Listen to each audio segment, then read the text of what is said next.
دولو دقيقة كو قلواني نيدراي ودبك جيلية ضعفها وردير دقل كشيلاب قبر الدهري أنك دور لهين داينا بتكيس تاسنا إن لا يقبلان أمالينا يا هو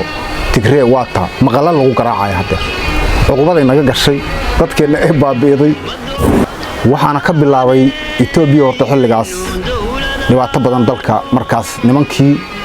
hogaaminayay Milisanawi iyo Tigray baa si xun dadka u laayay adduunkana waa la waaga dalkana waa la waaga muslimkuna waa waaga duudweyne gaaliyad waxaan ka bilaabay Tigray marka duudweyne gaaliyad Tigray ayaa dalka u dhiibay ma anagu dabiin naga ahaayaa u dirsada hawsha daafi qurun duruustii hore dib u loobeen dubahayna waa tuu ku yil daqaradiisii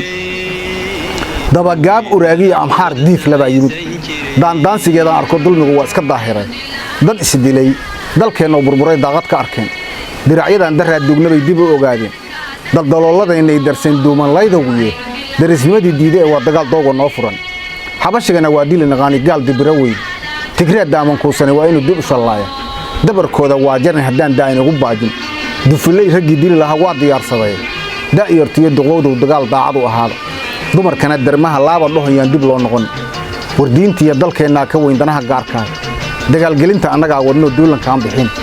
dalkii iyo dadkii naga go'aan dib u heleynay doolow daqiiqada ku galawaanay niidiray oo dabka geliya daafaha wardheer dagalka shiilaad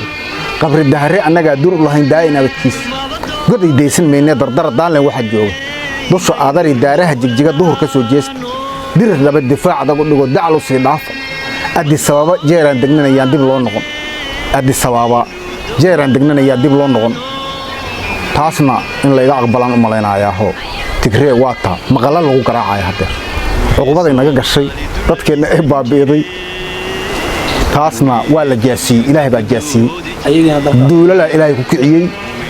dalkiina way ka baxeen dhibaatadii iyo uqubada Soomaaliya u geysteen ka badan loo geystay hadeerna wali waa ku socotaan leey